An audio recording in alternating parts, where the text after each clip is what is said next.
Guys, आज का अपना टॉपिक है Claisen condensation reaction. Claisen condensation it is an organic coupling reaction. ये एक ऑर्गेनिक कपलिंग रिएक्शन होती है। Formation of carbon carbon bond, इस रिएक्शन में कार्बन कार्बन बॉन्ड की फॉर्मेशन होती है। और यहाँ पे रिएजेंट लेते हैं, या तो दोनों स्पीशीज़ एस्टर होंगी या फिर एक स्पीशीज़ एस्टर और एक कार्बोनिल कंपाउंड हो सकता है। अगर मान लो दोनों स्पीशीज़ अपनी एस्टर है तो अपना प्रोडक्ट बनेगा बीटा कीटो एस्टर, और अगर एक एस्टर और एक कार्बोनिल कंपाउंड है तो अपना बनेगा बीटा डाई कीटोन।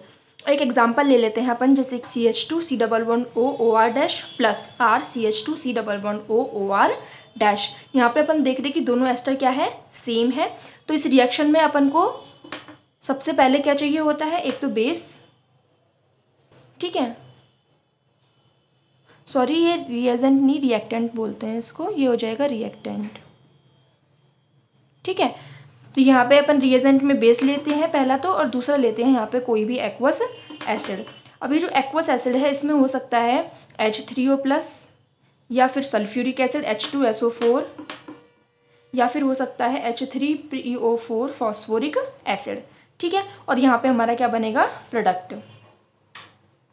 अगर अपन मैकेनिज्म की बात कर लेते हैं तो मैकेनिज्म में क्या होगा, बेस दे रखा है, बेस लेंगे अपन, तो बेस का काम क्या है, अल्फा प्रोटोन को एब्स्ट्रैक्ट करना। ये हमारा क्या है, अल्फा प्रोटोन है।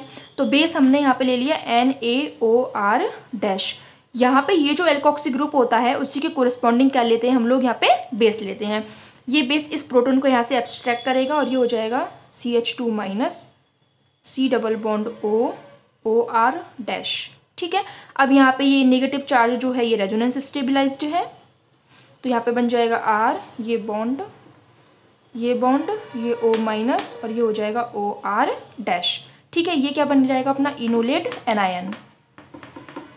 ये क्या बन जाता है अपना इनोलेट एनायन।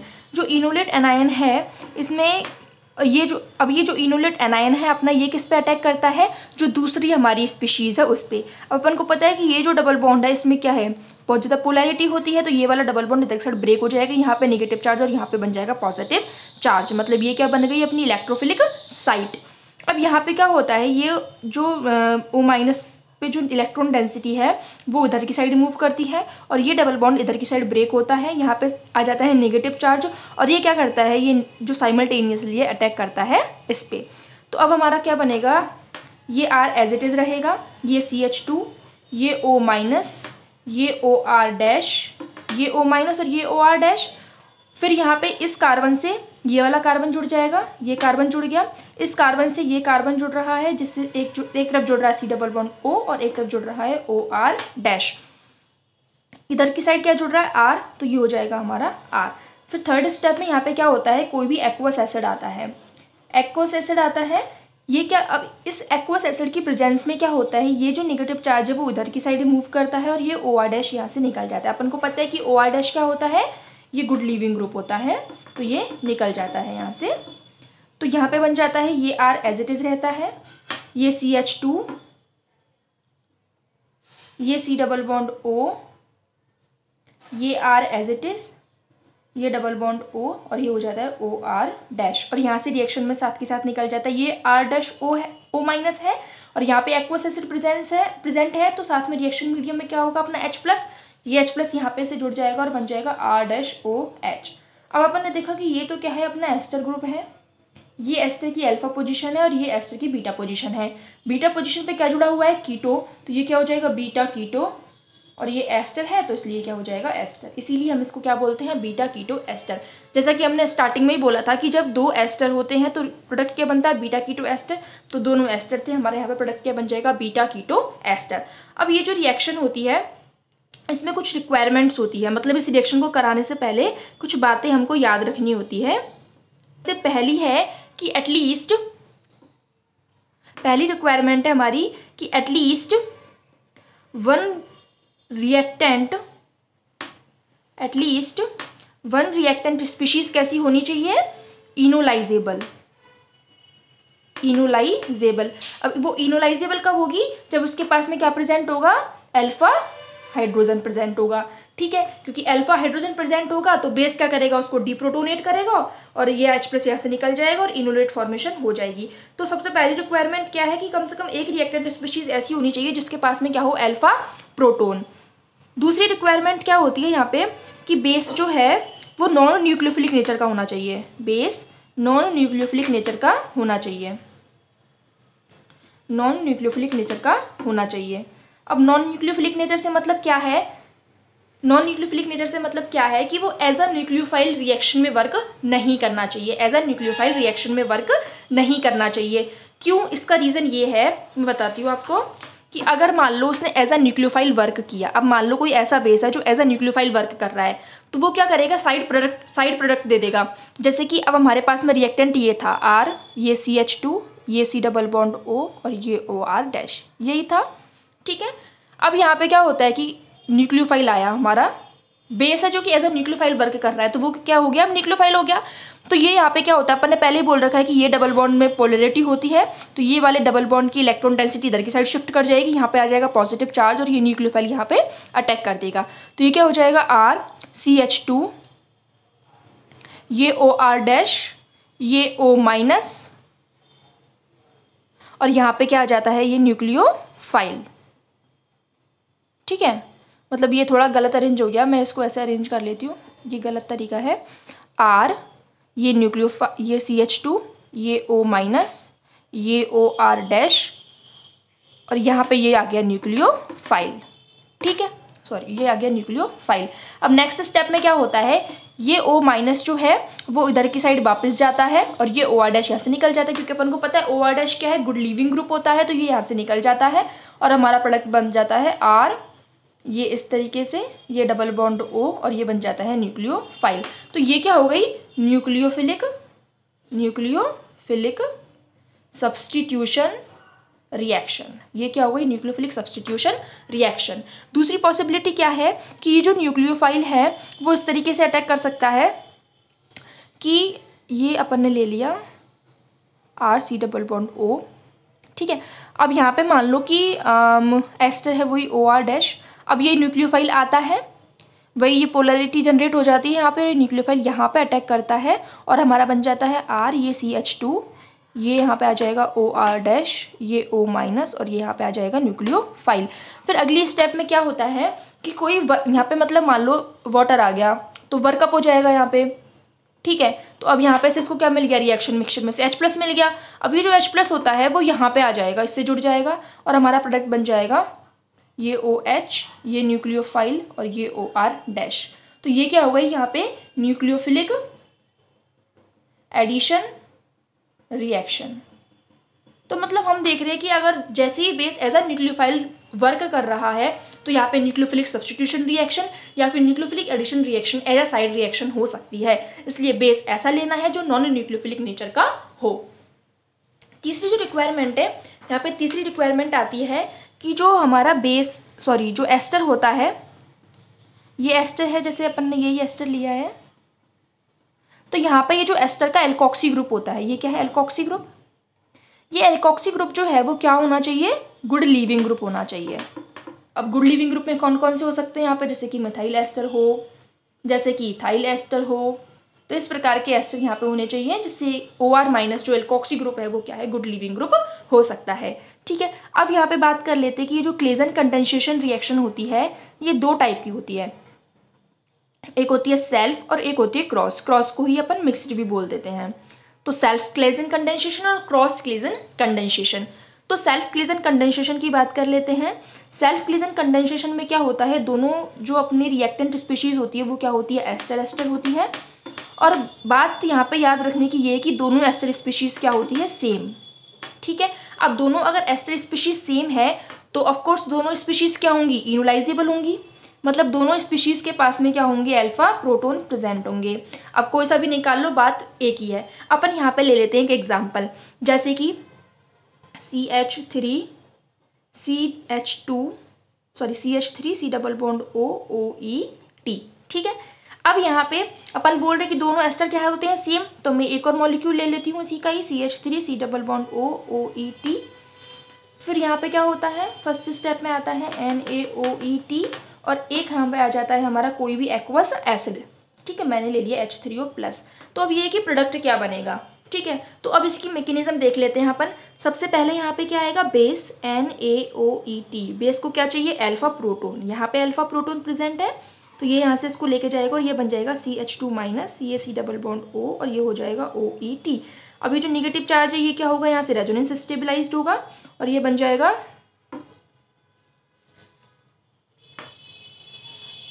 ठीक है। अब यहाँ पे अब हमने दोनों जो स्पीशीज है वो क्या ले ली, सेम ले ली।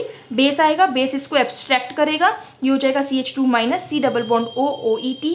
ये नेगेटिव चार्ज यहाँ पे रेजोनेंस स्टेबलाइज्ड होगा तो बन जाएगा ये CH2 डबल बॉन्ड ये O माइनस और ये बन जाएगा OET। अब अपन को पता है कि यहाँ पे पोलैरिटी जनरेट हो जाएगी तो ये नेगेटिव चार्ज इधर की साइड, ये डबल बॉन्ड इधर की साइड ब्रेक होगा और जैसे ही यहाँ पे नेगेटिव चार्ज आएगा ये यहाँ पे अटैक करेगा तो क्या बन जाएगा, ये CH3, ये वाला कार्बन इस कार्बन से जुड़ा हुआ है O माइनस और इससे जुड़ा हुआ है OET। अब इस कार्बन से ये वाली CH2 जुड़ रही है, ये रही अपनी CH2 और इस कार्बन से एक C डबल बॉन्ड O और ये जुड़ रहा है OET। अब थर्ड स्टेप में क्या होता है, यहाँ पे H3O प्लस आता है। अब ये जो H3O प्लस आता है मतलब यहाँ पे क्या प्रेजेंट है, H प्लस प्रेजेंट है अपनी रिएक्शन मिक्सचर में। ये इलेक्ट्रॉन डेंसिटी इधर की साइड मूव करती है और ये OET यहाँ से निकल जाता है तो क्या बन जाता है, CH3, ये C डबल बॉन्ड O, ये CH2, ये C डबल बॉन्ड O और ये OET यहाँ से निकल जाता है ETOH। ठीक है, ये निकल जाता है यहाँ से। अब अपन ने देखा कि ये एस्टर ग्रुप है, ये इसकी अल्फा पोजीशन, ये इसकी बीटा पोजीशन, तो ये क्या हो जाएगा, बीटा कीटो एस्टर। ठीक है, ये क्या हो जाएगा, बीटा कीटो एस्टर। अब अपन ने देखा यहाँ पे कि ये अपन ने पहले भी पढ़ रखा है, CH3 C double bond O, CH2 C double bond O OET। ये क्या है अपना, इथाइल एसीटो एसीटेट, क्योंकि देखो ये तो इथाइल ग्रुप है अपना, ठीक है, ये क्या है, एसीटो ग्रुप है और ये अपना एसीटेट ग्रुप है तो ये क्या बन जाता है, इथाइल एसीटो एसीटेट। तो ये क्या है, इथाइल एसीटो एसीटेट। ठीक है, अब क्रॉस क्लेजन कंडेंसेशन, उसमें अपन ले लेते हैं दो, एक एस्टर और एक कीटोन स्पीशीज ले लेते हैं। जैसे कि एस्टर तो अपन ने ले लिया PH, ये C double bond O OET plus PH C double bond O CH3। यहाँ पे अपने पास में बेस है वही NaOET और एक एक्वस एसिड प्रेजेंट है जैसे कि H3O प्लस। अब अपन को प्रोडक्ट बताना है। अब यहाँ पे देखा अपन ने कि ये तो है एस्टर और ये है अपना कीटोन। तो यहाँ पे देख रहे हैं कि एस्टर जो है वो तो इनोलाइजेबल है नहीं यहाँ पे, क्योंकि इसके पास में अल्फा प्रोटोन प्रेजेंट है नहीं। पीएच क्या है अपना, फिनाइल ग्रुप। पीएच क्या है अपना, फिनाइल ग्रुप। और फिनाइल ग्रुप क्या होता है, ये ठीक है, एक बेंजीन रिंग जिससे एक हाइड्रोजन, जिसका एक हाइड्रोजन क्या है, सब्सटीट्यूटेड है। ठीक है, अब यहाँ पे क्या होता है, ये एस्टर है, ये कीटोन है, इसके पास में अल्फा प्रोटोन है नहीं, इसके पास में अल्फा प्रोटोन है नहीं और इसके पास में है, तो बेस आएगा NaOET। ये इस अल्फा प्रोटोन को यहाँ से एब्स्ट्रैक्ट करेगा और ये बन जाएगा PH, ये C डबल बॉन्ड O और ये बन जाएगा CH2 निगेटिव। ठीक है, अब यहाँ पे ये रेजोनेंस स्टेबलाइज होगा, रेजोनेंस स्टेबलाइज होगा, PH ये O माइनस और ये डबल बॉन्ड CH2। अब यहाँ पे क्या होगा, इनोलेट बन गया ये। अभी इनोलेट को तो क्या है, अटैक करना है किसी भी इलेक्ट्रोफिलिक साइट पे। ठीक है, तो ये न्यूक्लियोफिलिक, ये जो न्यूक्लियोफाइल है ये अटैक करेगा यहाँ पे। ठीक है, ये अटैक करेगा यहाँ पे, तो अपना क्या बन जाएगा, ये PH एज इट इज़ रहेगा, ये डबल बॉन्ड, ये सिंगल बॉन्ड, यहाँ पे ये O माइनस, ये OET, इस कार्बन से जुड़ रहा है ये वाला कार्बन, तो ये रहा हमारा ये वाला कार्बन, ये C डबल बॉन्ड O और ये PH। थर्ड स्टेप में क्या होगा, यहाँ पे एक्वस एसिड आया, ये इधर की साइड और ये इधर की साइड, बन जाएगा हमारा PH, ये C डबल बॉन्ड O, ये C डबल बॉन्ड O और ये बन जाएगा PH। ठीक है, तो अपन ने बोला था कि जब एक एस्टर और एक कीटोन लेती हैं तो हमारा प्रोडक्ट क्या बनता है, बीटा डाई कीटोन। अब अपन इसको जस्टिफाई कर लेते हैं कि भाई कैसे बीटा डाई कीटोन हुआ ये। तो देखो, अगर मैं इस कीटोन की रिस्पेक्ट में बात करूँ तो ये क्या है, अल्फा पोजीशन और ये क्या है, बीटा पोजीशन। और अगर इस कीटोन के रिस्पेक्ट में बात करूँ तो ये अल्फा पोजीशन और ये हो जाएगी बीटा पोजीशन। मतलब दोनों जो कीटो ग्रुप है वो एक दूसरे की बीटा पोजीशन पे है। ठीक है, तो इसलिए क्या बोलते हैं अपन इसको, बीटा डाई कीटोन। ठीक है, ये अपना हो गया। और यहाँ से साथ में क्या निकल जाता है, ये ATO और यहाँ से ये रिएक्शन मिक्सचर में से H लेता है और ये बन जाता है ATOH। तो ये हुआ अपना क्लेजन कंडेंसेशन रिएक्शन के बारे में। अपना नेक्स्ट टॉपिक है keto enol tautomerism. Keto enol tautomerism involves a simple proton transfer through an intramolecular mechanism. मतलब टोटोमेरिज्म में क्या होता है, एक प्रोटोन का ट्रांसफर होता है और एक इंट्रामोलिकुलर मैकेनिज्म होती है। इंट्रा का मतलब एक ही मॉलिक्यूल में ये मैकेनिज्म होती है।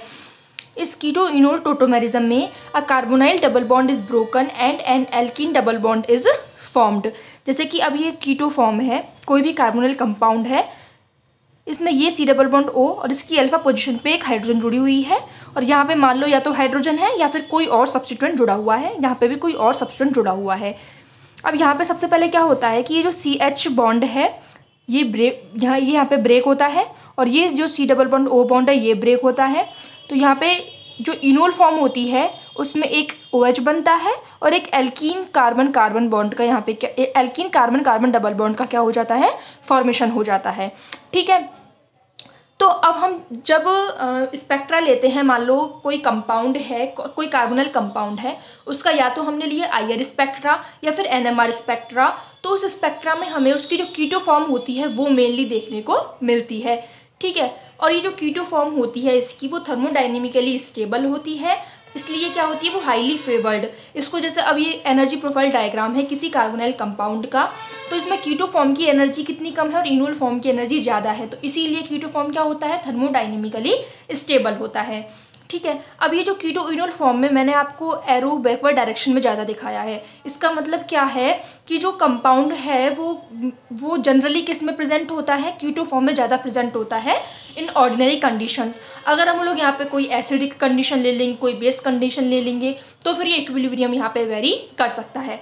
ठीक है, मैंने बोला कि ये जो जनरली जो कीटो फॉर्म होती है वो ज़्यादा स्टेबल होती है, लेकिन कुछ कंपाउंड्स ऐसे होते हैं जिनमें इनोल फॉर्म भी स्टेबल होती है। तो वो इनोल फॉर्म स्टेबल कब होगी, तो वो तब होगी जब यहाँ पे कोई एक्स्ट्रा स्टेबलाइजिंग फैक्टर होंगे। Extra stabilising factor like aromaticity, hydrogen bonding, conjugation etcetera. जैसे कि इथाइल एसीटोएसीटेट होता है, उसमें रेजोनेंस एक फैक्टर आ जाता है इनोल फॉर्म में, जिस वजह से वो ज़्यादा स्टेबल होती है। तो ये इथाइल एसीटोएसीटेट है हमारा CH3 C double bond O, CH2 C double bond O, OCH3। यहाँ पे ये हाइड्रोजन है। अब ये जो हाइड्रोजन है यहाँ पे सिग्मा बॉन्ड से जुड़ा हुआ है, तो ये कीटो फॉर्म है। इनोल फॉर्म में क्या होगा, ये वाला बॉन्ड यहाँ पे ब्रेक होगा और ये वाला बॉन्ड यहाँ पे ब्रेक होगा, तो हमारी क्या बन जाएगी, कीटो फॉर्म। ये वाला बॉन्ड यहाँ पे ब्रेक हो जाएगा और ये वाला बॉन्ड यहाँ पे ब्रेक हो जाएगा, तो ये बन जाएगी हमारी इनोल फॉर्म। अब वैसे तो क्या होता है, इनोल फॉर्म इतनी ही रह रही थी, लेकिन यहाँ पे क्या होता है कि ये इनोल फॉर्म स्टेबलाइज है। कैसे कि ये अपने जो लॉन पेयर है वो इधर की साइड देगा, ये डबल बॉन्ड इधर की साइड ब्रेक होगा और ये डबल बॉन्ड इधर की साइड ब्रेक होगा, तो ये इसकी नई फॉर्म बन जाती है। ठीक है, तो अब जब ये जो इथाइल एसीटोएसीटेट होता है, मान लो कि कोई मिक्सचर है, हमारे पास इसका लिक्विड है, ठीक है, उसमें मान लो 100 मॉलिक्यूल है। ठीक है, तो उनमें से 85 मॉलिक्यूल तो कैसे होंगे, कीटो फॉर्म में, और 15 मॉलिक्यूल होंगे इनोल फॉर्म में। कब होगा ये, जब 33 डिग्री सेंटीग्रेड टेम्परेचर होगा और ये बिल्कुल नीट लिक्विड होगा, मतलब इसमें किसी प्रकार की कोई इम्प्योरिटी यहाँ पे नहीं होगी। तब ये कैसे मिलेगा, 15 मॉलिक्यूल इसके इनोल फॉर्म में मिलेंगे। ठीक है, ओके गाइस, आज के लिए इतना ही। अगर आपको कोई डाउट हो वॉइस से रिलेटेड या फिर कोई मैटर से, कंटेंट से रिलेटेड, तो आप कमेंट सेक्शन में मुझसे पूछ सकते हैं। Okay, thank you guys. अगर आपको मेरी वीडियो अच्छी लगी हो तो please like my video and subscribe my channel.